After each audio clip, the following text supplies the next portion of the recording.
We're told the Reformation was about faith. It wasn't.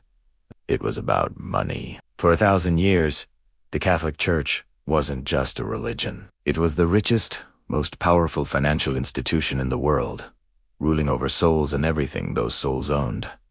It taxed, loaned, traded, and speculated. It promised salvation for a price. And in 1517, one German monk finally called it out. "Welcome, I'm your financial historian, where money, power, and history collide. And nothing is ever as simple as it looks." Before Martin Luther nailed his theses to a church door, the church had already nailed down the world's first global economy, an empire of faith and finance, built on guilt, gold, and the fear of damnation. At the dawn of the 16th century, Europe wasn't ruled by kings.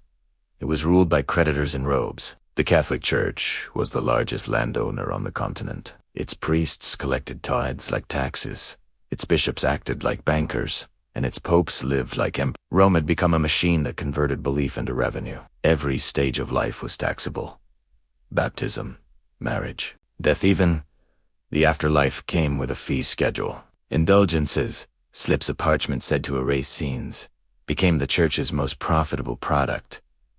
But Rome was broke. Decades of wars and lavish projects had drained the Vatican's coffers. Pope Leo X launched a campaign to rebuild St. Peter's Basilica, turning salvation into a financial instrument. An indulgence preacher promised, "As soon as the coin in the coffer rings, the soul from purgatory springs." The money flowed south through merchant banks like the Fuggers, who managed the Vatican's finances. In the German territories, resentment boiled. The church preached sacrifice but lived in marble. Meanwhile, a new middle class of merchants and bankers was rising. They believed in work, not in paying rent on salvation. When Spain and Portugal began exploring the Atlantic, the Pope literally drew a line on the map, dividing the entire globe between them.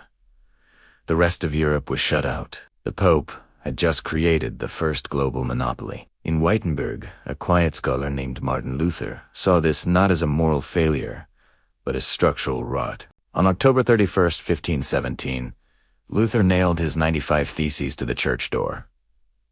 It wasn't a call for revolution. It was a desperate audit.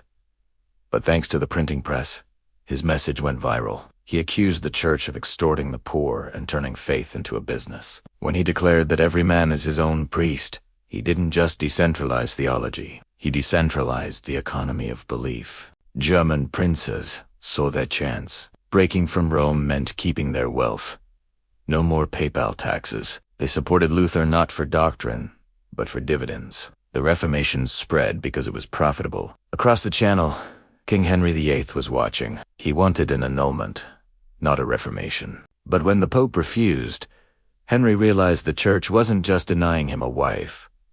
It was denying him sovereignty. In 1534, he passed the Act of Supremacy, declaring himself head of the Church of England. It was an act of financial rebellion. Overnight, England stopped sending money to Rome. Then, Henry seized the monasteries, which owned roughly a third of all English land. The sacred became liquid assets. What began as a personal crisis became one of the greatest wealth transfers in European history. This act also freed England from the papal treaty that had banned it from the New World.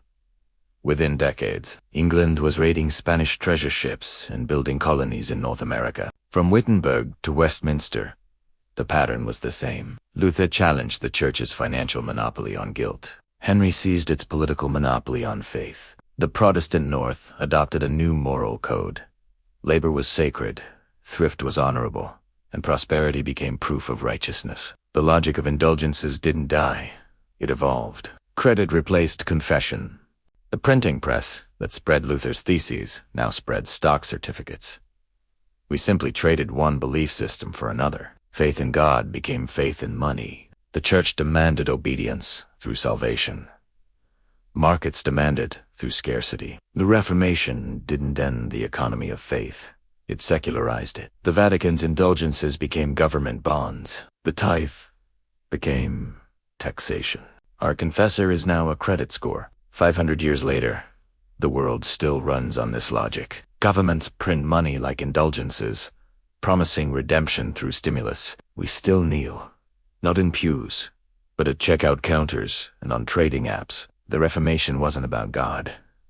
It was about leverage. It was the moment humanity learned that whoever controls belief controls behavior. And the most powerful empire only needs one thing: trust. And trust, like faith, can be spent only so many times before it runs out.